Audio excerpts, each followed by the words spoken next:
And guys, samahan niyo po ako ngayon. Magluluto po tayo ng sinigang. Ayan na yung mga ingredients po natin. For today's video, magluluto po tayo ng sinigang ala maybing. Ayan, let's do that cooking for today's video. Ayan guys, papainit na tayo at nilagay ko na po yung baboy. Halo-halo. Then, nilagay ko na yung onion. Ayan, ang ating sibuyas. Halo-halo.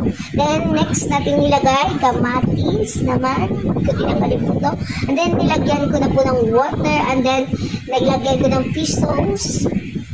Ayan, nilagay ko na yung gabi para lumambot.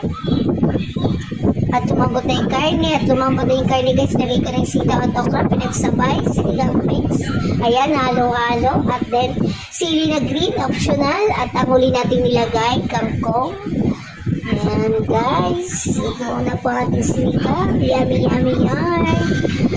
Ayan, halo-halo. Ready to serve na ating sinigang. Happy tummy. Let's eat everyone.